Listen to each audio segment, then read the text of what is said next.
SoCalQOL. It is Wednesday, and I apologize because it's super late, but we said we would do a podcast every day this year, and that's what we're gonna do. Even if it's 10:35 at night on Wednesday, it's still technically Wednesday. So we're good, right? Just kidding. Hey guys, so excited to talk to you tonight.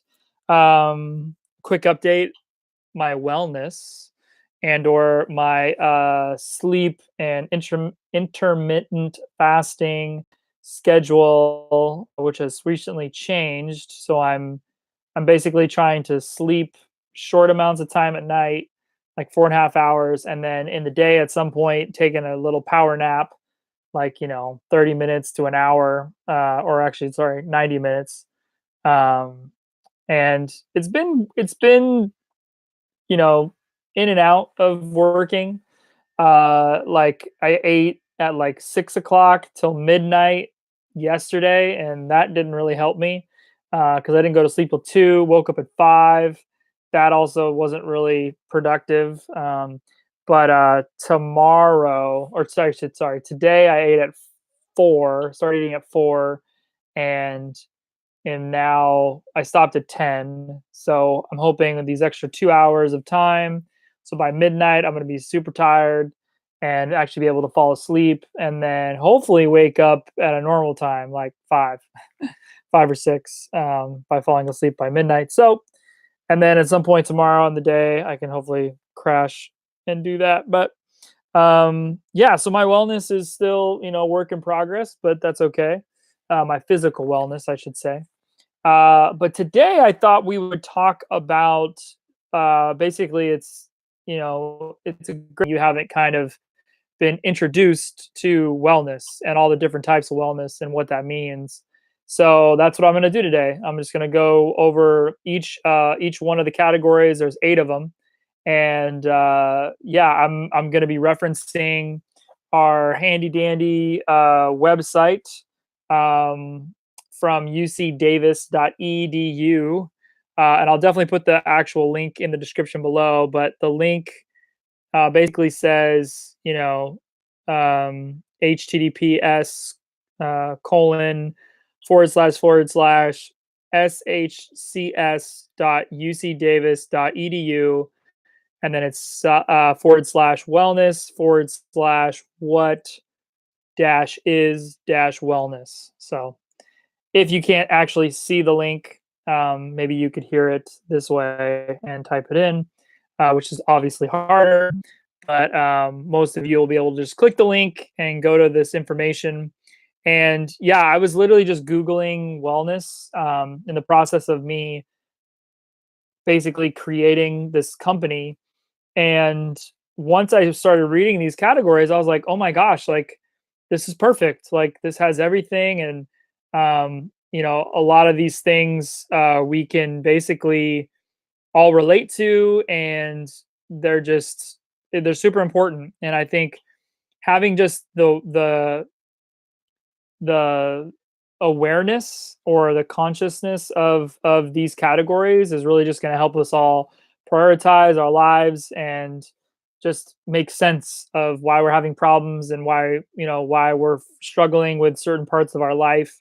And so yeah, I don't want to read the whole website verbatim, but it's even good for me to get this little introduction or recap for myself, because there's certain things that I might have missed the first time I read this. So, but the main question is, what is wellness? And the definition of wellness is an active process of becoming aware of and making choices toward a healthy and fulfilling life.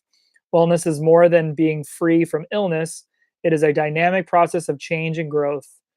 And I think we can all agree that that's what we want to do with our lives in general. We just might not call it that. We might just call it like, I, I want to be active, or I want to be, you know, able to start start a business where I can motivate others, or I want to work for an organization who helps others, or in those types of fields, you're gonna have to be optimistic, positive. You're gonna have to be stress free. You're gonna have to problem solve. You're gonna have to grow with other people, and a lot of that is literally just your own personal wellness and how to add value to other people, and not cause problems and not stress other people out. And just by having that attitude or that mind state, you can take care of problems before they happen. Um, but the other question is why wellness matters. Maintaining an optimal level of wellness is absolutely crucial to live a higher quality of life. I'm assuming that's what it says. Wellness matters. Wellness matters because everything we do and every emotion we feel relates to our well being. In turn, our well being directly affects our actions and emotions. It's an ongoing circle. Therefore, it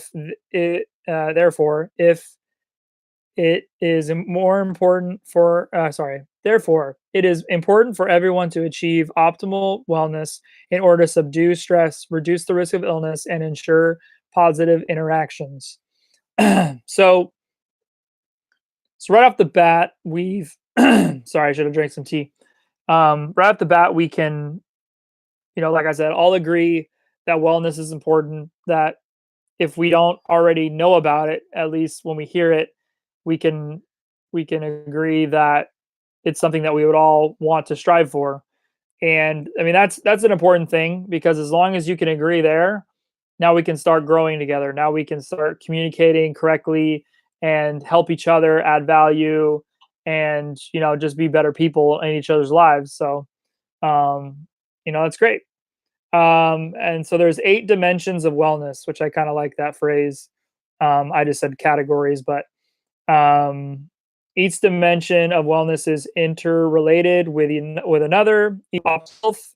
One can reach an optimal level of how to maintain and optimize each of the dimensions of wellness. So the first one, basically in alphabetical order, is emotional. And now emotional wellness relates to understanding your feelings and coping effectively with stress. Um, it is important to pay attention to self care, relaxation, stress reduction, and the development of inner resources so you can learn and grow from experiences. So, right off the bat, I can basically say that if you are in a stressful environment, whether it be at home, with your spouse, your friendships, your workplace, maybe it's your business, um, maybe it's school.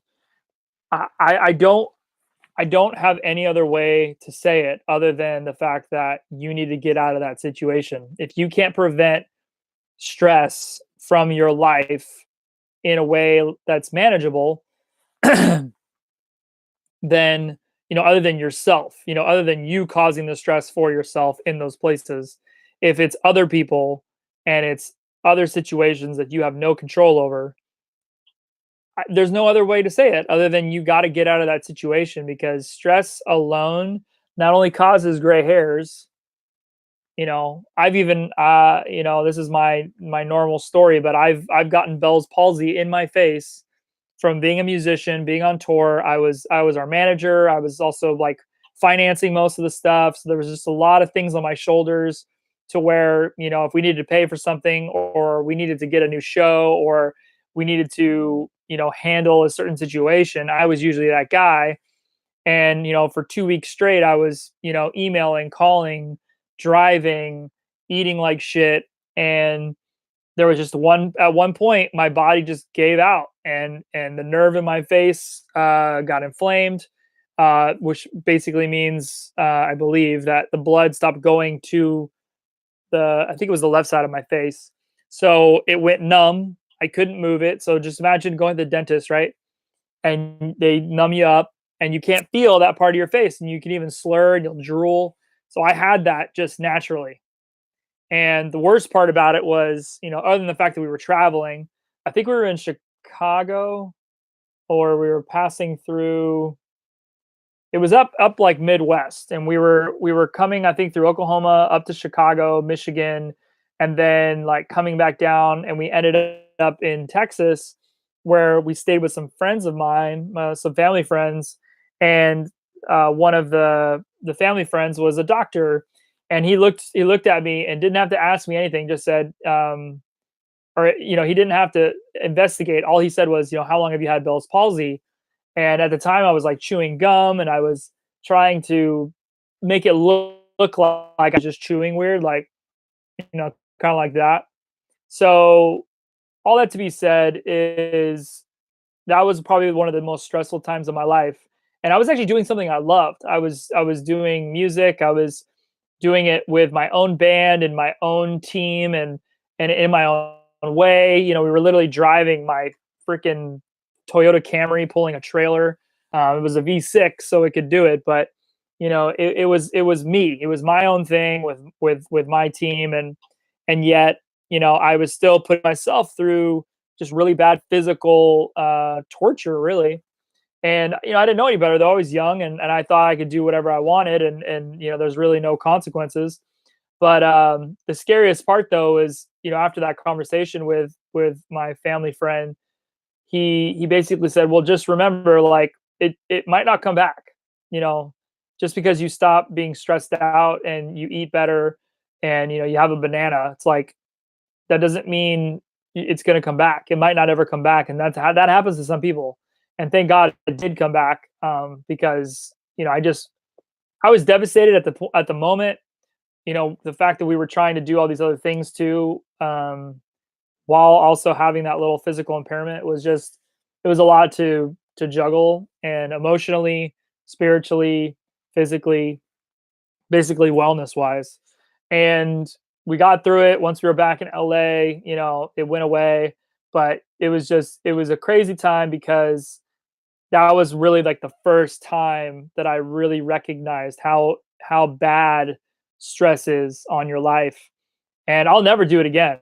Things that, I can't hire someone else to handle certain aspects of certain things, and it's if all the weight's on me, like I'm just be like, this is not worth my health to do that. And I'm gonna prevent it in any way I can, either by stepping down or by handing it off to someone else and doing another role that's less, intense, whatever the case may be, because I just you can't afford to put yourself through that stress. And that's not the normal scenario. The normal scenario is going to be like you have a relationship, or you have a family member, or there's something in your life that you've kind of let it happen, and you've kind of just you didn't want to be that guy who was like, hey man, I just can't handle that right now. You didn't want to basically be the person that has to kind of say enough is enough, no more. But I'm at a point now where I'll tell people flat out, like I don't enjoy negativity, cynicism, or pessimistic outlooks. And if that's the way you want to look at this situation or run your life, that's fine. But do it the hell away from me, because it's just not worth it. So, as far as emotional wellness goes, I think the biggest thing is your stress. Get away from stress. If it's something that you can't control, then possibly prioritize, your workplace, your, whatever organization it is, or whatever is or friend, just, you know, people will change, but a lot of times you have to kind of set the example. Or places can change too, but you got to set the example. You can only control what you do with your life. So make sure you do your part and don't make excuses for everyone else. But yeah, so wellness, as far as emotionally goes, super important, especially on the stress side. The next one is environmental. So, environmental wellness inspires us to live a lifestyle that is respectful of our surroundings. This realm encourages us to live in harmony with the earth by taking action to protect it. Environmental well being promotes interaction with nature and your personal environment. Everyone can have a strong environmental conscious, simply by raising their awareness, which is like most of the wellnesses. It's just being aware. It's just, kind of taking a second to be like, okay, out of all the wellnesses, which one am I neglecting? Odds are it might be environmental. And I know everyone thinks environmental meaning like earth and you know, outdoors and all that stuff, but it could be your workplace. It could be, your home. But at the same time, then what aspects of your workplace, what aspects of your home is truly environmental? Whether it's bringing plants inside the house or inside your workplace into your cubicle.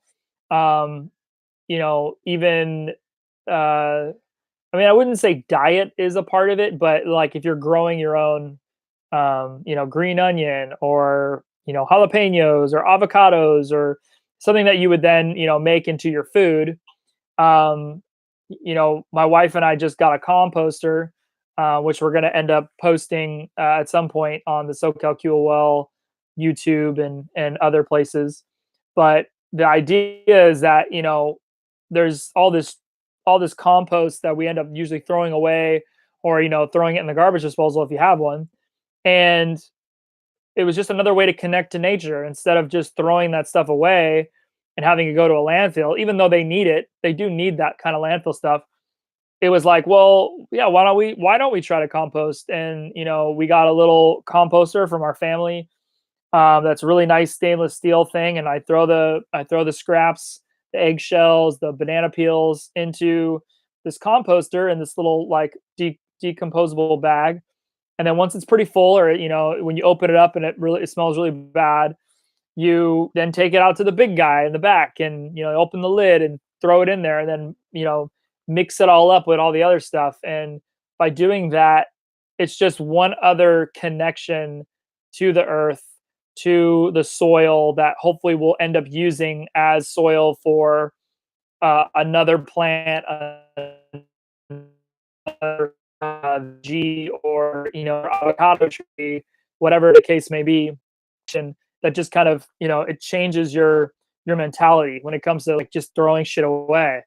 And so for you, it may be, going on walks or hikes outside, or, maybe it's traveling more, or maybe it's going to some landmarks like the Grand Canyon or Yosemite, or Yellowstone even. So, find out what environmentally gets you excited. And I would encourage everyone, if you can't do it daily because it's like a trip kind of thing, you know, definitely try to do it once a month, or maybe it's once a year, maybe it's you stay out weeks or whatever. But having that connection to the outdoors is important. And then even if you bring it into the house, that's even better, because you're still gonna have that connection. You're gonna be watering that plant every other day. You're gonna make sure it's in the sun. You're gonna take care of this thing for the sole purpose of it just being a living creature that you can then have it grow, and sit back and go, yeah, I helped that thing grow. But there is something to be said about that kind of environmental wellness. And for me, for our hashtag 365 experiment, um my thing environmentally is I walk and or hike outside every day. So I actually haven't even hiked yet. I've only been walking. So the past 37 days, I've been literally just walking outside, but I get outside. I walk down, one of my main streets. I loop back. I go around this little, open area kind of mall, and I see people. I hear, the commotion of the world. I'm able to see the wind, the weather, the nature. Sometimes it's raining, sometimes it's super cold. So just being in those types of environments where it's not just being cozy, warm, and fuzzy at your house. It's literally like you're in the element, and you have to kind of fight for the not fight for your life, but there's times where you're like, well, I should have worn an extra coat, or I should have planned ahead longer. I should have brought an umbrella. That kind of stuff. If you click into this website, there's more in-depth descriptions of different types of environmental wellness. So next one is financial wellness. And it involves the process of learning how to successfully manage financial expenses. Money plays a critical role in our lives, and not having enough of it impacts health as well as academic performance. Financial stress is repeatedly found to be a common source of stress, anxiety, and fear of college students. So I can't really speak on the college student side. I think if you are a college student, it's probably because you there's a job that you can't learn the trade any other way, which is fine. Like if you're a doctor, I would want you to go to college if you're a doctor. But for other things, sometimes it's just learning on site, getting some work experience, and sorry, we're talking about financial, but as far as financial expenses and like the thing like my wife and I are doing this year is we're not one, we're trying to get rid of bad debt, but two, we're only going to spend the money that we have. So we're not gonna buy stuff that we can't afford. And a lot of that, what that means is, cash only. So we've got our regular paychecks that come in that we know are, direct deposit kind of thing, and we set those aside for our regular bills and rent and other things of that nature. But then there's those extra stuff. Oh, we want to go out to eat, we want to go on a trip, or we want to help somebody out with something, or you want to buy a gift for somebody. That kind of stuff we need to make extra money for. And like my wife, she works in the restaurant industry, so she could pick up another shift, make some tips. For me, even partnering with SoCalQOL, we've been helping pack rats, or even hoarders, take their stuff that they have just sitting around their house, throwing it on eBay, having a garage sale, throwing it on Craigslist, and selling it. And that for me is another. I've had it for months, but it sold for $5. And today I had like a $5 coffee. So essentially, that coffee was free because I put the work into looking up the book, taking pictures of it, throwing it up online. It sat there for months, and lo and behold, I sold it. Goes into my PayPal account. I can literally take that PayPal card, say, "Oh, I'd like a coffee, please." So having that mentality of like I'm only going to buy the things I can afford is huge for financial wellness. Because one, you might have heard, if you haven't heard, you'll hear it now.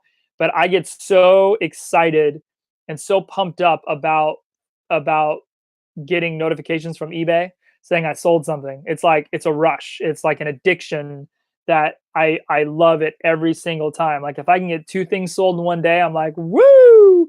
I'm like, yep, gonna have a drink to celebrate this one. But it's true. Like there's just something about having that little connection to your finances that gets you excited, that makes you happy. And if you can find something, on the side of the road and sell it for $20, that's amazing. Or if you, let's say you see something on clearance at Kohl's and you flip it on eBay for, twice as much as you bought it for and it sells, that's awesome, or even garage selling. You know, 99% of the things that you have in your house, you either probably haven't touched in a while, you haven't used it, you haven't worn it, you haven't, if it's an appliance, you haven't even turned it on.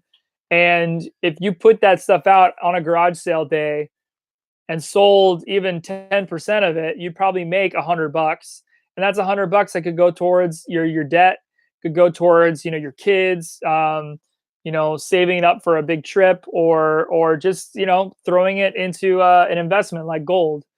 Um, so we need to be financially uh, uh, aware of just our current situation, because especially when our economy goes down in the next 5 years, 10 years, and our dollar isn't going to go as far. And with that, I think a lot of people are going to freak out because they're going to be like, oh no, what am I going to do? Like I can't afford to get another job.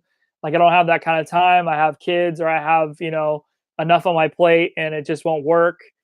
And so by you taking the next step of like, well, if I can't go physically get another job, I can at least go hustle and do something else that's not going to take as much time, or I pick and choose when I do it.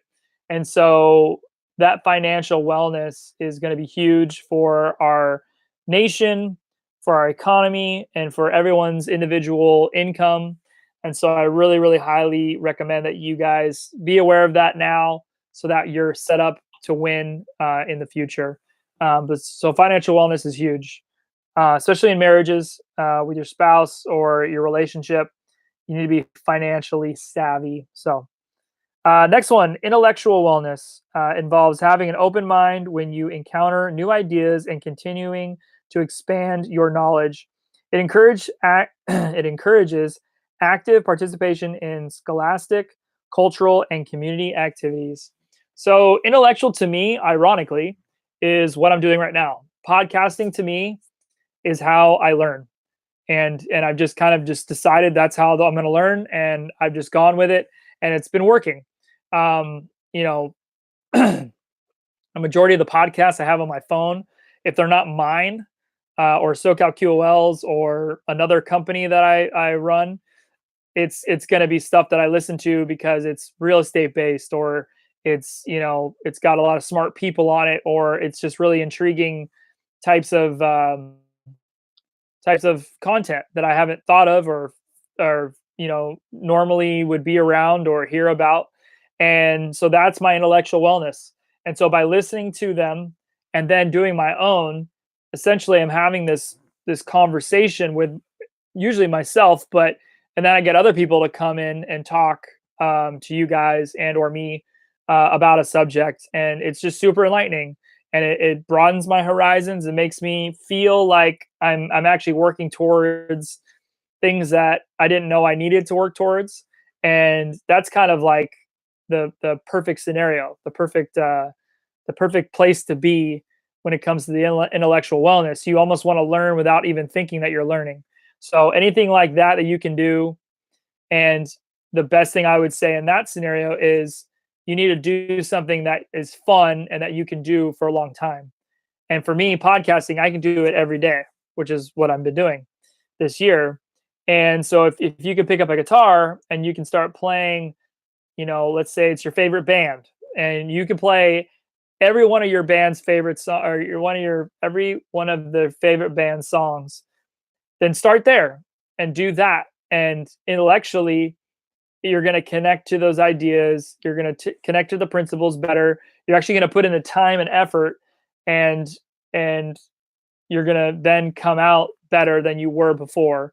I think too many people, like, they hear intellectual wellness and they go, "Oh, so like, am I supposed to like read the dictionary or like go take a class?" It's like, no, like you can literally just do something that excites you, gets you intrigued, and makes you actually spend a couple extra minutes a day pursuing that, either by reading, listening, watching. YouTube is a huge resource for me. Most of the stuff that I share with you guys, I actually hear about on YouTube, just from going to my normal feed, but also getting the recommendations from YouTube. But um, yeah, I mean, you can learn in any way, shape, or form. So don't limit that, but also don't be lazy with it. Make sure you can actually do it every day, and broaden your horizons, even if it's just 5 minutes a day. It doesn't have to be a long amount of time. And if I could do 5-minute podcasts every day, I would. But ironically, there's just not enough time in that amount of space to relay all the things that I want to talk to you guys about. So that's why we have a podcast like today, which is probably going to go for another 15, 20 minutes. So next one, we have occupational wellness, and it is about enjoying your occupational endeavors and appreciating your contributions. This dimension of wellness encourages personal satisfaction and enrichment in one's life through work. So, depending on your age, I'm sure either you've had a job. If you're 15, 16, yeah, maybe you started, your first job. Anything before that, maybe it's washing cars, mowing lawns. Um, some people actually might be creative enough to be being a paid musician at that age, or a paid dancer, or you know I wanted to say something about sports, but who knows, maybe you do some extracurricular activity that you can actually get paid for. But the whole point is your occupation. And I mean, I don't want to say it's your career. I don't want to say it's just your business. I want to say it's everything. I want to say it's anything that you see yourself making money from. If you don't feel like you're contributing to it, whether you're the bottom level, the mid level, or the top level, there's a good chance that it's going to bring you down. It's going to make you feel like crap. And so, in that regard, we need to be very aware of that type of effect that our occupation can have on us. And you know, I've left multiple jobs because I didn't believe in the leadership style. I didn't believe that my method of doing something, my standards, were at all aligned with theirs. And most of the time it was because, maybe their agenda was way different than mine was, or maybe my interpretation of what we were there to do was nothing compared to what theirs was. And that's fine. That's okay. My point in saying that is I don't need to be there.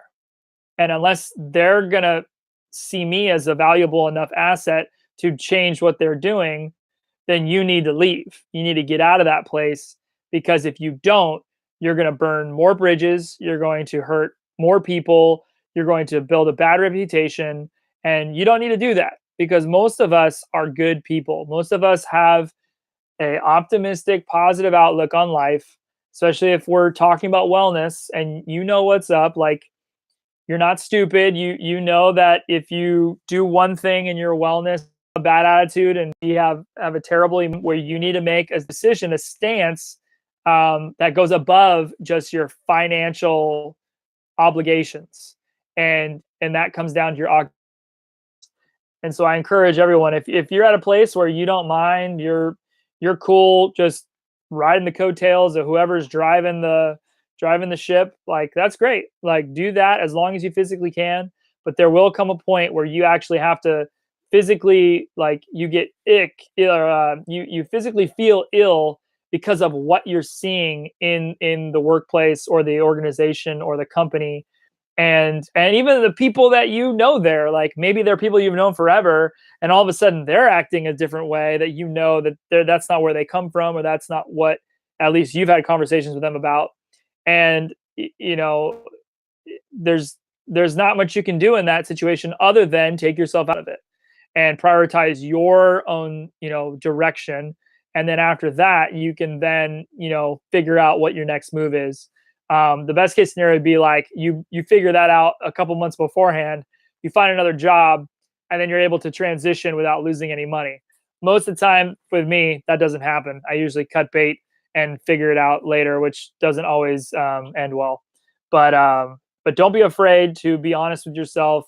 Your wellness and occupation is really, really important. I honestly think almost more than financial, because you can always get two really good job, or sorry, you can always get or replace one shitty job that pays really well with two mediocre paying jobs, but actually you have way better occupational wellness in. And so that's my stance on it. That's kind of where SoCalQOL is at when it comes to recommending how people manage their occupational wellness. So if you have any questions about that, contact us, email, FedEx, smoke signal. Next one, which is probably the most common, is physical wellness, which is what relates to maintaining a healthy body and seeking care when needed. Physical health is attained through exercise, eating well, getting enough sleep, and paying attention to the signs of illness and getting help when needed. So, yeah, this one's super easy to look at, because we all know if we don't get enough sleep, we're not eating enough, or eating enough the right stuff, or exercising a good amount. At a certain age, you're not gonna be able to keep up with your lifestyle. And so because of that reason, we really do need to see the signs. If your doctor prescribes you some, high cholesterol medicine, maybe you just need to change a little bit in your diet, do a little bit more exercise, and sleep a little bit more, and your blood pressure will go down, and you'll feel a lot better. Um, that's not common in America. You look at a lot of people with obesity, type 2 diabetes, um, they're not hearing that. They're hearing, "Oh, well, you just need to take this pill." And so they're just feeding this the is it they're feeding the symptom and not feeding the cause, not trying to fix the cause of the issue, and that's super sad. Like even with the New York abortion law, I was really surprised at how many people were mainly just saying like, "Oh, they're baby killers and blah blah blah." But when you really go down in depth into why it actually was created, it was because of women. Because a lot of women do, you know, get hurt by giving birth or just have complications or maybe even die while giving birth. That still happens. It's pretty common. I think that one out of three women have complications. That doesn't mean they die, but you know they have a problem. And the scariest part, though, for me, as just a man, but also a husband, a future father, um, a lot of those complications are preventable because they're due to obesity, type 2 diabetes. There was one other one. Um, but that scared me because if someone is physically or their diet, that's not right. Like we shouldn't be letting that happen. Like create all the laws you want, but if people are taking a situation where they're physically not ready to have a baby and they get pregnant, and instead of handling the problem at hand, the cause of the issue, they're just blaming it on the baby and then aborting it. I mean, that's crazy. I know that's not every situation. I get that, but that's why that that's why that law came about. Was it was partnering with the Women's Health Care Act, I think it was called, or Health Care Act, or health some it was an act. It was an act to help women's health. So it had nothing to do with abortion or not believing that the babies weren't actual human beings until 24 weeks or something. It's not about that. It's really about their health. So that really scared me, but um, I'm sure we'll talk more about that in the future. But your physical wellness is super huge. I can't say enough how much Primal Blueprint has done for me and my wife and I, and really just helped us figure out like who we are um, physically, but even getting a handle and on what we eat, and then being able to dictate our sleep, and then from there, it's just like you just feel empowered. You feel like you can do anything. You start losing weight and you go like, crap, what else can I fucking do? Like, this is amazing. Like, I could go freaking climb Mount Everest now, or I can, buy the building next door or whatever. Like, you get this confidence that can't be done in any other way, I don't think, unless you're physically well. And so, obviously, a huge pillar at SoCalQOL is the physical side, because even for me, like right now, I'm balancing my sleep and my eating, trying to mix it up and figure out a new way for me to still wake up early every day, but while I'm losing weight and I'm needing more energy and needing more food to eat more protein so that I can, build more muscle. It's like I'm constantly battling it, but it's kind of fun in that way because I know what works and what doesn't work, and all I have to do is try new things in different ways. And once I have it happen, and I go, okay, cool. Well, that one way didn't work for me this time, so let's either try it again at a different time, or a different type of food, or a different sleep schedule, and that way, we can see what happens. So if you have any questions on that as well, physical wellness is huge, and we want you to be healthy. We want you to be able to sleep as much as you want to sleep, and when you want to sleep. We want you to be able to know what foods to eat, and we want you to be able to know when to eat, because that's also important. Can't eat all day. That's not healthy. Um, Even though that's what we were told for a very long time. So, second to last, we have social wellness. And social wellness helps you perform social roles effectively and comfortably and create a support network. This dimension of wellness allows you to not only develop encouraging relationships with peers, but also intimate relationships with romantic partners.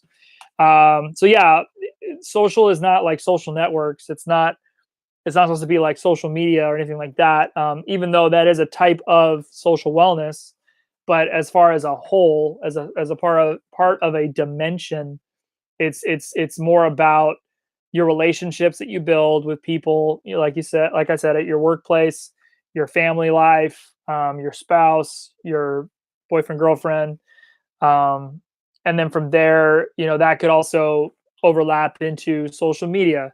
Like if you have a business and you want to add value to people, hop onto social media and just start, you know, looking up hashtags and commenting and, starting a conversation with people and just telling them that, hey, this is a great photo or really enjoyed your video or whatever. Like just put that positivity out there, add that value and build up your social wellness. But yeah, I'm excited too because we're gonna probably end up having more marriage relationship based things and topics come up on the social side. But until then, a lot of times I have great conversations with people that are just we're just doing a relationship that we have, and that to me is important. But even through there, we'll bounce into other types of wellness too. So it's like a win-win. But I think a huge part of wellness will be social wellness will be the marriage side, the relationship side, maybe even family side. So, having a better family relationship. But yeah, so social wellness isn't just about social networks and stuff, but that is a part of it. So don't judge a book by its cover. And last but not least is spiritual wellness. And so if you're atheist, don't worry. This isn't just about religion. But spiritual wellness allows you to develop a set of values that help you seek meaning and purpose. Spirituality can be represented in many ways, for example, through relaxation or religion. But being spiritually well means knowing which resources to use to cope with issues that come up in everyday life. So, yes, religions, for the most part, do have the type of wellness we're talking about. They have values, they have ethics, they have morals, but that doesn't mean that you have to only apply those things to your life through a religion. That's not the point. And obviously, yes, we can talk about religions and talk about who has what and who believes this and where they stand on this type of ethical thing or where's their moral stance on that. Like we could do that, but that's not the point. The point is having standards, being able to hold each other accountable to those standards, and then from there, having a good life.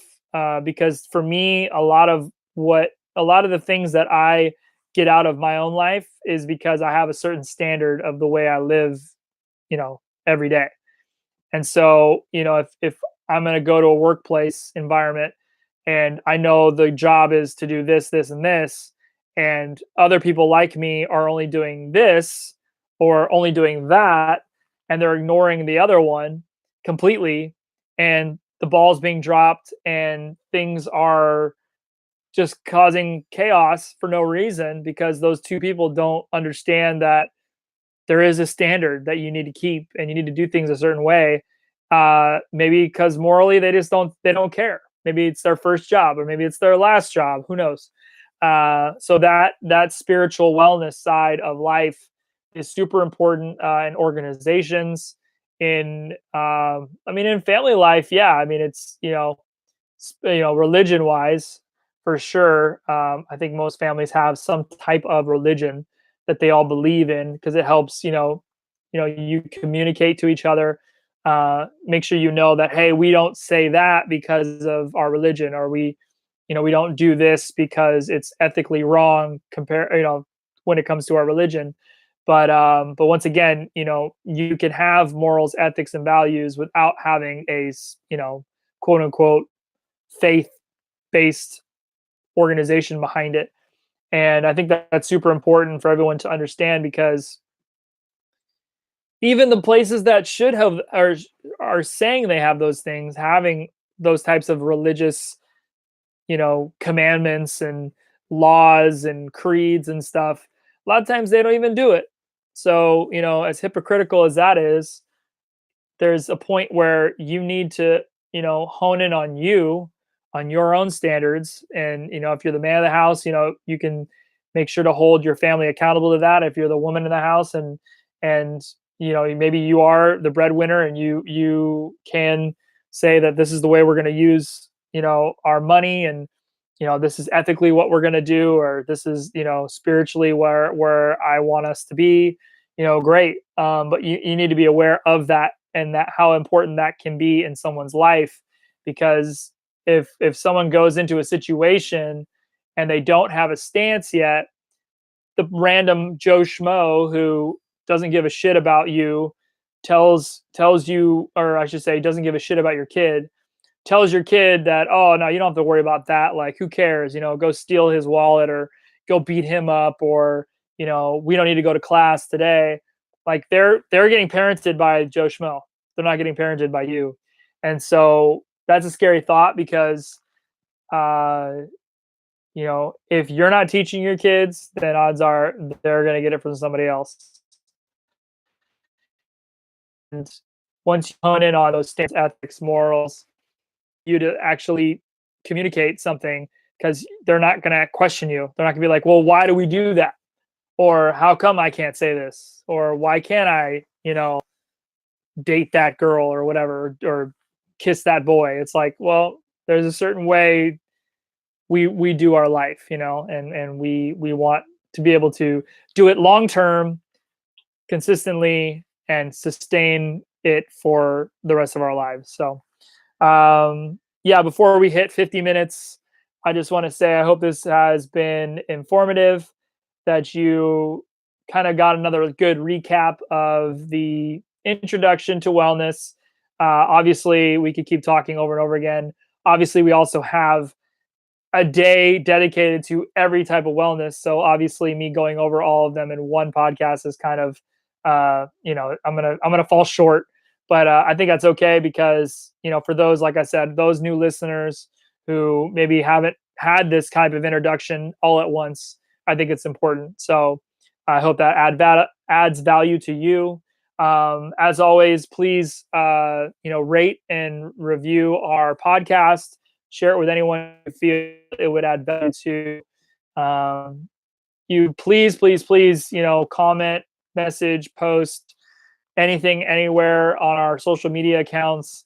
We really love to hear from you guys. We would love any new ideas, any new subjects, any new products, any new things of wellness. Um, but yeah, a new thing I think I'm going to start communicating more is, if you guys got pictures, if you guys got videos that you would want us to share to our community here, we're more than happy to receive them. I can't guarantee that we will post them right away or use them right away, but we can definitely collect a good amount of content for the purpose of sharing good, positive, optimistic things of wellness, everyone's quality of life. So even if it's like just a quick picture of your breakfast, because it's primal based, it's got a good amount of protein and fat with a little bit of carbs on the side, great. If it's a workout that you've been really enjoying doing, or it's a yoga pose, or maybe you're just outside, maybe you're at the Grand Canyon and you're just admiring the environment, please send it our way. We'd love to retweet, repost, give you a shout out, whatever it is. So yeah, you probably end up hearing me say that more and more often, because it's been happening recently, just naturally, from people that I know. And, because I can oversee SoCalQOL, I'm able to funnel them to different places. And so I'd love to do that for you guys. So uh, we love y'all. Appreciate you. Have a great rest of your week, and we'll see you later.